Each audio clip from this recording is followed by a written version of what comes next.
নমস্কাৰ। অত্যন্ত আচৰিত আৰু লাজ লগা কথা আজি দেখা পালোঁ যে বিজেপি মন্ত্ৰী MLA সকলে কংগ্ৰেছৰ বিৰুদ্ধে আন্দোলন কৰিছে। মই সুধিব খুজিছোঁ, আজি চৰকাৰ কাৰ?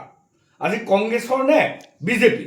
আজি অত্যন্ত দুৰ্ভাগ্যজনক কথা, মানুহে এটুপি খোৱা পানীৰ কাৰণে এটুপি খোৱা পানী, বানপীড়িতসকলে এটুপি খোৱা পানী পোৱা নাই, এমুঠি অন্ন পোৱা নাই।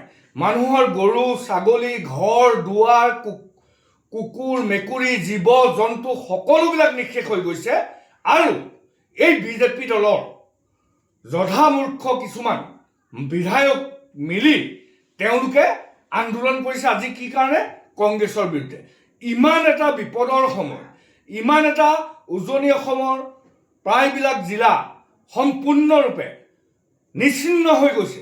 তাৰপিছত এই নীলাজ নিধক বিধায়কসকলে তেওঁলোকে আন্দোলন কৰিছে কাৰ বিৰুদ্ধে? কংগ্ৰেছৰ বিৰুদ্ধে। ইয়াতকৈ আৰু লজ্জাজনক, ইয়াতকৈ আৰু গৰিহণাযোগ্য কথা নাই। বানপীড়িতসকলক আপোনালোকে সেৱাৰ কৰক, বানপীড়িতসকলক আপোনালোকে উচিত সাহায্য প্ৰদান কৰক। এনেকুৱা ধৰণৰ বহুৱালি, এনেকুৱা ধৰণৰ ফটোৱামি এই বিপদৰ সময়ত আপোনালোকে বন্ধ কৰক।